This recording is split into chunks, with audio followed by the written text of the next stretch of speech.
بسم اللہ الرحمن الرحیم۔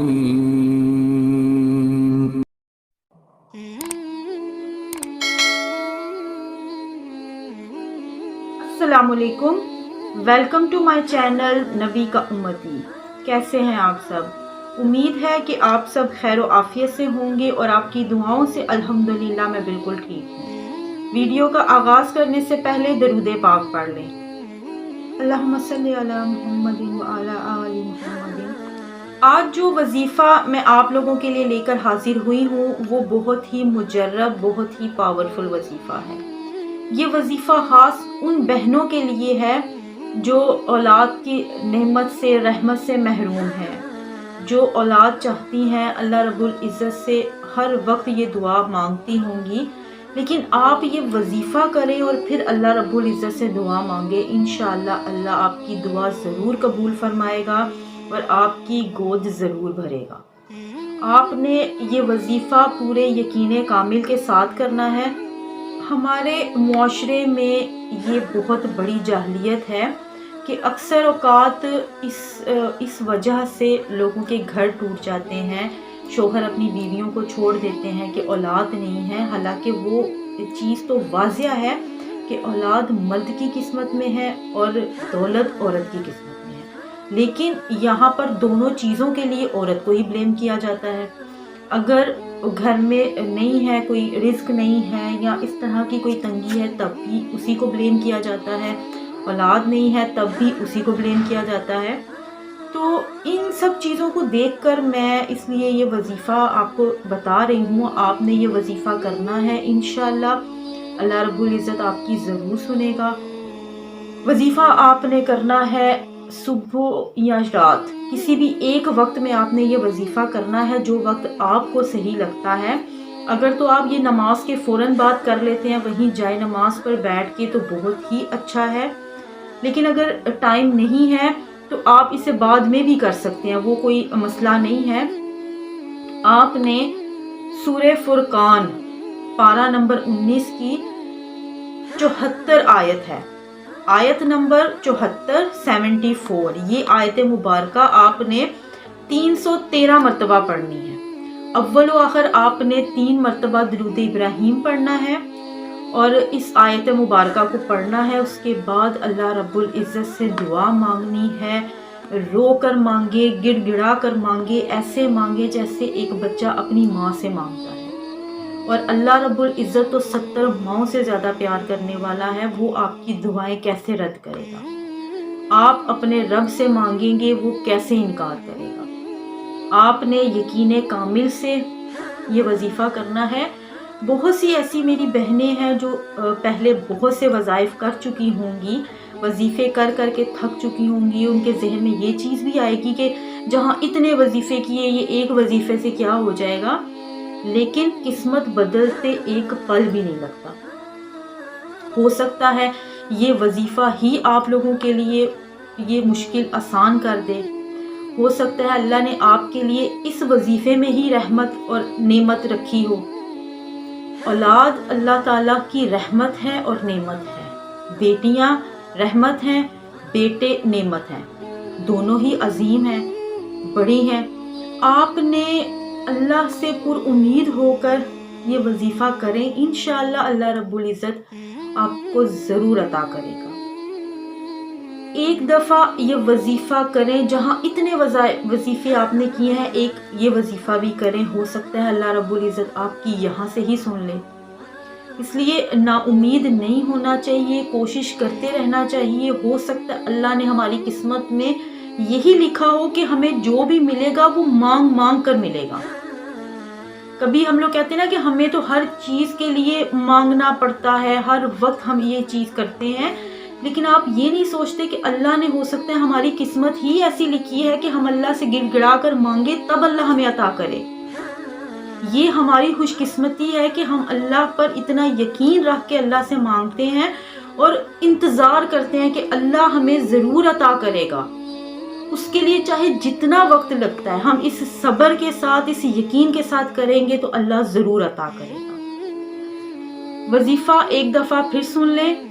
آپ نے سورہ فرقان پارہ نمبر 19 میں ہے، اس کی آیت مبارکہ ہے 74 آپ نے وہ آیت مبارکہ 313 مرتبہ پڑھنی ہے، اول و آخر درود ابراہیم پڑھنا ہے۔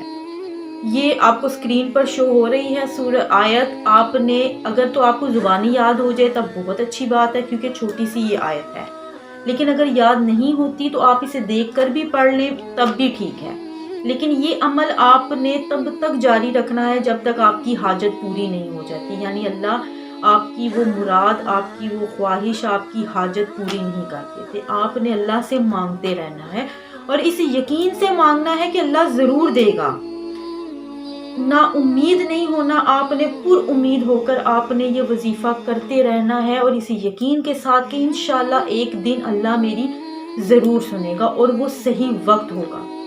میری دعا ہے کہ اللہ رب العزت میری تمام بہنیں جتنی بھی بے اولاد ہیں، اللہ انہیں اولاد کی نعمت سے نوازے، رحمت سے نوازے، اللہ رب العزت جلد ان کی گود بھرے۔ اور جتنی میری بہنیں مجھے سن رہی ہیں ان سے ایک گزارش ہے کہ جب آپ یہ وظیفہ شروع کریں تو اپنی نماز کی پابندی ضرور کریں، 5 وقت کی نماز کی پابندی کریں اور پھر اس وظیفے کو کریں اور انشاءاللہ اللہ آپ کی ضرور سنے گا، اور مجھے یقین ہے اور آپ مجھے دعائیں دیں گے، انشاءاللہ اللہ آپ کی ضرور سنے گا۔ چلتے ہیں آج کی سبق آموز کہانی کی طرف۔ ہے دنیا میں وہی لوگ اچھے جو آتے ہیں کام دوسروں کو۔ پرانے وقتوں کی بات ہے کہ عراق کے ایک شخص نے حج پر جانے کا ارادہ کیا، اس وجہ سے وہ دن رات محنت کرتا تھا، دن رات محنت کر کے اس نے اتنی رقم جمع کی تاکہ وہ حج ادا کر سکے، حج پر جا سکے۔ اس دور میں بھی لوگ قافلوں کی صورت میں ہی روانہ ہوتے تھے مگر پیدل جاتے تھے، اور ان سب کو اکٹھا کرنے کے لیے ایک انتظار گاہ بنائی تھی جو اس شخص کے گھر سے کچھ ہی فاصلے پر تھی۔ اس دن جب وہ شخص اپنے گھر سے وداع لینے لگا تو جذبات میں آ کر سب رونے لگے، اور اس کے گھر والوں نے اسے اپنی دعاؤں میں اور نیک خواہشات کے سائے تلے روانہ کیا۔ آدمی کے گھر اور انتظار گاہ کے درمیان ایک جنگل پڑتا تھا، وہ تیز تیز قدم اٹھاتا جا رہا تھا کہ قریب ہی اسے ایک گھر سے ایک خاتون اور بچوں کے رونے کی آواز نے اسے چونکا دیا۔ آوازوں میں اتنا درد تھا کہ وہ اپنے آپ کو روک نہیں سکا اور اس گھر کے باہر کان لگا کر سننے لگا۔ اندر سے ایک خاتون کے رونے کی آوازیں آ رہی تھیں اور ساتھ ہی وہ اپنے بچوں کو اس بات کی تسلی دے رہی تھی کہ صبر کرو، اس وقت میرے پاس تمہیں کھلانے کے لیے کچھ نہیں ہے، جو بھی تھا وہ کل ختم ہو گیا ہے، اللہ پر بھروسہ رکھو، اللہ ضرور کوئی مدد بھیجے گا۔ وہ یہ کہتی جاتی اور روتی جاتی، مگر بچے بھوک کی شدت سے بلک بلک کر روتے رہے۔ ایک طرف قافلے والے اس شخص کا انتظار کر رہے تھے اور دوسری طرف یہ بھوکا خاندان جو اس کی مدد کا منتظر تھا۔ وہ آدمی کشمکش میں مبتلا ہو گیا، اس نے آسمان کی طرف نگاہ اٹھائی اور دونوں ہاتھوں کو بلند کرتے ہوئے کہا کہ یا اللہ، میں دوراہے میں آ گیا ہوں، ایک طرف تو تیری عظیم عبادت ہے اور ایک طرف یہ بھوکا خاندان، ایک طرف میں تیری عبادت کو چھوڑ نہیں سکتا اور دوسری طرف ان کو اس حال میں نہیں چھوڑ سکتا، یا اللہ تو ہی مجھے کوئی راستہ دکھا، میں کیا کروں۔ اگلے ہی لمحے اس آدمی نے وہ دروازہ کھٹکھٹایا، اندر سے وہ خاتون آئی۔ اس شخص نے کہا کہ بہن، میں نہیں جانتا کہ تم لوگ کون ہو، مگر میں یہاں سے گزر رہا تھا اور تم لوگوں کی رونے کی آواز سن کر میں یہاں سے جا نہیں سکا۔ اس نے اس عورت کو پیسے دیے اور کچھ کھانے کا سامان دیا اور کہا کہ یہ بچوں کو کھلا دے اور ان پیسوں سے ان کے لیے اور کھانے کا انتظام کر لیں۔ جب اس عورت سے اس شخص نے یہ بات کی تو وہ اپنے جذباتوں کو روک نہیں پائی اور زاروں قطار رونے لگی۔ عورت نے اسے بتایا کہ اے اجنبی، کچھ ہی دنوں پہلے میرے شوہر کا انتقال ہو گیا اور اس کے بعد مصیبتیں ہمارے اوپر ایک کے بعد ایک آتی گئیں، تمہاری بہت مہربانی ہوگی جو تم نے ہماری مدد کی، اللہ رب العزت تمہاری دلی مراد پوری کرے۔ جس سے بڑھ کر اس کی اور کیا دلی مراد ہو سکتی ہے۔ وہ یہ سن کر وہاں سے چل دیا۔ جب قافلہ حج کر کے واپس آیا تو وہ اپنے دوستوں سے ملنے گیا اور انہیں مبارکباد دی، انہیں حج کی بہت مبارک دی۔ تو وہ حیران ہوئے کہ تم تو ہمیں ایسے مبارک دے رہے ہو جیسے تم ہمارے ساتھ موجود نہیں تھے۔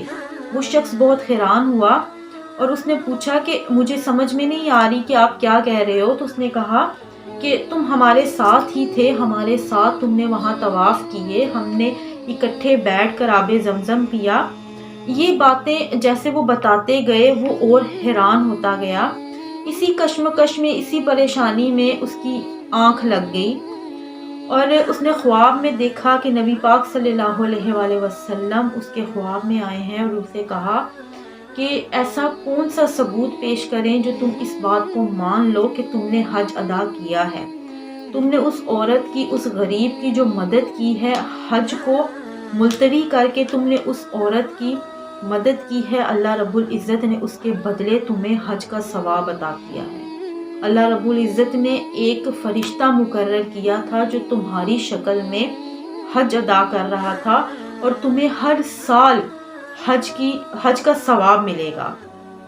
سچ ہے کہ جو اللہ کی مخلوق کی مدد کرتا ہے، اللہ رب العزت اس کی مدد کرتا ہے، اس کی ہر جائز خواہش پوری کرتا ہے۔ جیسے اس شخص نے اپنی سب سے بڑی خواہش کو ملتوی کیا صرف اللہ کی مخلوق کے لیے، تو اللہ رب العزت نے اس سے بھی بڑے مرتبے سے نوازا۔ اللہ رب العزت ہمیں بھی دوسروں کی مدد کرنے کی توفیق عطا فرمائے، صحیح راستے پر چلنے کی توفیق عطا فرمائے، صراط مستقیم پر چلائے، اللہ کا شکر گزار بنائے، آمین یا رب العالمین۔ اس کے ساتھ ہی اجازت دیجیے، انشاءاللہ ملتے ہیں ایک نئی ویڈیو کے ساتھ۔ تب تک میرے چینل کو سبسکرائب کر دیں، بیل آئیکن کو پریس کر دیں تاکہ میری آنے والی ہر ویڈیو کی نوٹیفیکیشن جلد سے جلد آپ تک پہنچ سکے۔ اپنا بہت خیال رکھیے گا، دعاؤں میں یاد رکھیے گا۔ اللہ حافظ، فی امان اللہ۔